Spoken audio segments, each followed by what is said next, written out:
बात है, यहाँ पे टेबल मेरी लगी रहती थी, यहाँ मेरी चेयर लगी रहती थी, और जैसे शाम होती जाती थी तो धूप कम हो जाती थी तो उधर लगा लेता था, वो खुला हुआ, वहाँ पे हवा लगती थी। और ये जो सीन है मैं हमेशा अपनी नज़रों में रखूँगा, हमेशा अपने जहन में रखूँगा। ये मुझे एहसास कराता रहेगा कि मैं कहाँ से उठ के आया हूँ, और मेरे जैसे जो लोग हैं या समाज के जो ज़रूरतमंद लोग हैं, ये मुझे प्रेरित करेगा कि मैं उनके बारे में अच्छा सोचूँ।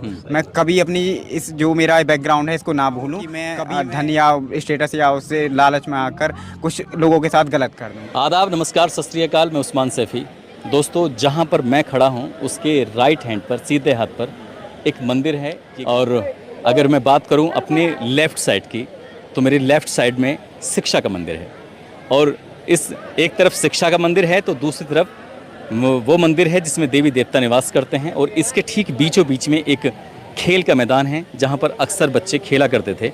लेकिन आज यहाँ पर खेल ऐसा दिन है जिसे मेला लगा हो। यहाँ पर बड़ी संख्या में लोग हैं, डीजे भी है, और क्योंकि ये इस पूरे गांव के लिए, इस पूरे इलाके के लिए वाकई खुशी का दिन है।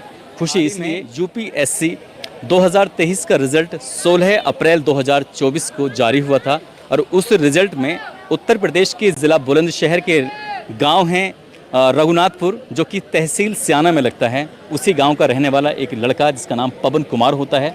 उस पवन कुमार ने 239वीं रैंक हासिल करने के बाद हासिल किया है, और वो आज पहली बार, जब ये यूपीएससी में सेलेक्ट होने के बाद, आईएएस से चुने जाने के बाद पहली बार अपने गांव आज आए हैं। और गांव में जब आए हैं तो एक कस्बा पड़ता है जहांगीराबाद।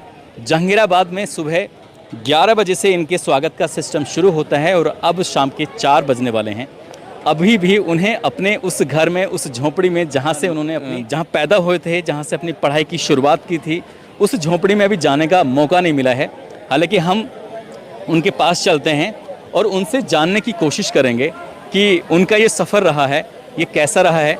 आप देख सकते हैं कि इस वक्त जो आईएएस पवन कुमार हैं, जिनकी 239वीं रैंक आई है, एकदम दूल्हे की तरह सजे हुए हैं, जैसे किसी शादी ब्याह में एक मंच लगता है, मंडप लगता है, पूरा दूल्हे की तरह ये सजे हुए हैं। ये खेल का मैदान, ये बच्चों का मैदान, ये भी कहीं ना कहीं, और गांव के हर एक बच्चा, ये जो लोग हैं, आप इनके चेहरों पर जो खुशी के भाव देख सकते हैं, वो भाव सिर्फ इसीलिए हैं क्योंकि इस गांव का जो लाल है, बेटा है, वो आईएएस ऑफिसर बन गया है। हर कोई मिलना चाहता है, हर कोई गले लगाना चाहता है, हर कोई उसका स्वागत करना चाहता है। तो हम सीधे चलते हैं पवन कुमार के पास, पवन कुमार से बातचीत करने की कोशिश करेंगे यदि वो हमें समय देते हैं। तो चलिए मेरे साथ बात करने के लिए।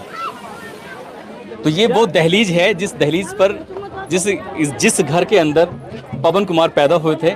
पवन कुमार के घर के अंदर भी मेले जैसा माहौल है, जैसा मेला बाहर लगा हुआ था। यहाँ बहुत सारे मेहमान हैं, अम्मा कोल्ड ड्रिंक पी के मस्त हो रही हैं, कोई आराम से मोबाइल पे लगा हुआ है, और हम उस छप्पर के तले आ गए हैं। ये वही छप्पर है जो सोशल मीडिया पर बहुत ज़्यादा वायरल हो गया था। आखिरकार इस छप्पर के वायरल होने का क्या राज है, उस बात को जानने की हम कोशिश करेंगे, और पवन कुमार से मिलने की भी कोशिश करेंगे।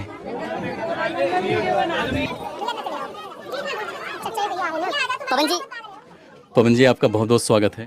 नमस्कार भाई। यकीन मानना कि मैं किसी स्टोरी के पीछे लंबा टाइम दिया, और आपकी भी हिम्मत की दाद देनी पड़ेगी। सुबह 11 बजे से लेके और अभी 4:10 के आसपास हो चुके हैं। शायद आपने कुछ खाया भी नहीं है, लेकिन जो वो शायद कुछ खाने से ही मतलब बेहतर जी, वो परिवार का और गांव वालों का, समाज का इतना प्यार है कि मतलब भूख प्यास कुछ महसूस नहीं हो रही है। सभी से लगातार बातचीत हो रही है, सबको देखकर अच्छा लग रहा है। आपके इस घर को बड़ी संख्या में मीडिया वालों ने दिखाया है जी, ये वही घर है। तो आज यूपीएससी में सेलेक्ट होने के बाद, आईएएस कैडर आपको प्राप्त करने के बाद, अपने ही इस घर में, इस आवास में जब आए हैं, तो आपको मतलब क्या लग रहा है, कैसा फील कर रहे हैं?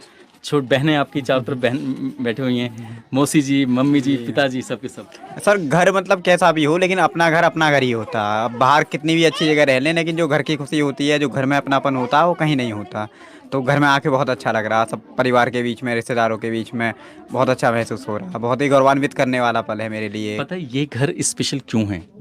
क्योंकि आईएएस कितने चुने गए टोटल?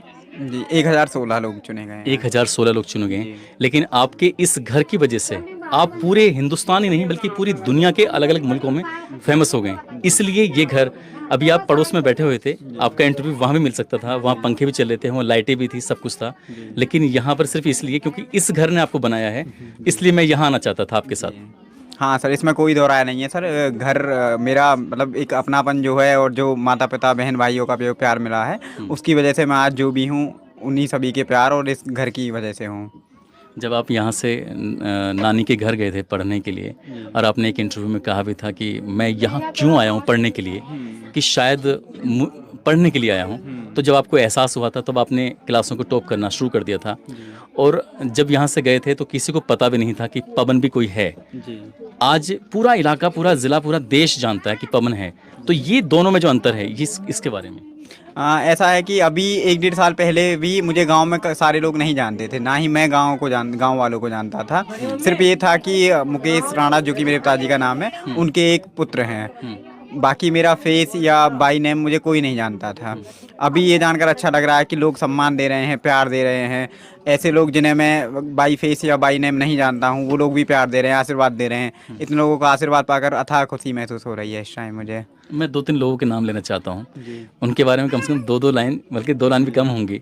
जैसे कि आप बबली मौसी की बात करें तो। जी, बहुत ही केयरिंग है, बहुत ही लविंग है, हमेशा मेरा साथ दिया है, मेरी बिना कहे मेरी सारी ज़रूरतों को समझा है और उन्हें पूरा करने का प्रयास किया है। मतलब अपने बेटे से, अपनी बेटियों से ज़्यादा मुझे मानती हैं। जैसे सोनू सोलंकी मामा, उनके बारे में मतलब मैं क्या ही कहूँ। मेरे मामा हैं, मतलब मामा का मतलब ही 2 माँ होता है, माँ और माँ। तो उन्होंने जो 2 माँओं वाला काम है वो हमेशा जहाँ भी रहा, जैसे भी रहा, उन्होंने अपनी ज़रूरतों को काट काट कर मेरी ज़रूरतों को पूरा किया है।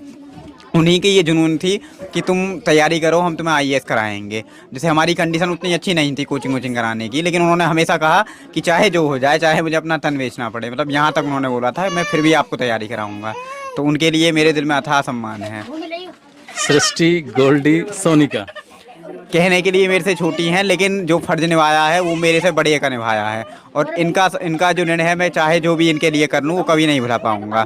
एक छोटी बहन होने के बावजूद भी वो काम किया है मेरे लिए, जो शायद मैंने इनके लिए अभी तक नहीं किया है। पर मैं आगे अपना प्रयास करूँगा कि मैं इनको वो सारी खुशी दे सकूँ जिनकी ये हकदार हैं। एक किसी ने मुझसे पूछा था, नाम की लिस्ट तो बहुत लंबी है, मम्मी पापा चाचा ताई ताऊ बहुत सारे हो जाएंगे, तो ये अगर किसी एक का भी छूटेगा तो बेईमानी हो जाएगी। तो इसलिए ये वाली जो पार्ट था वो इम्पोर्टेंट था। किसी ने मुझसे सवाल किया कि ये पवन कुमार आईएएस ऑफिसर बन गए, कहीं ऐसा तो नहीं है इतने बड़े पद पर पहुंचने के बाद परिवार को भूल ना जाए? सर, वृक्ष कितना भी बड़ा हो जाए, मतलब वो कितना भी बड़ा हो जाए, कितना भी विशाल हो जाए, कितने भी उसकी शाखाएं बन जाएं, लेकिन वो अपनी जड़ों को नहीं भूलता। अगर जड़ों को भूलेगा तो सूख जाएगा। मेरा भी यही हाल है। अगर मैं जिन सब का आप नाम बोल रहे हैं या जो छूट गए हैं, जो मेरे साथ रहे हैं, ये जो पवन कुमार आज आप सामने मेरे बैठे हैं या सभी लोग बैठे हैं, उस पवन कुमार को बनाने में कुछ लोग हैं। मैं उन लोगों को कभी नहीं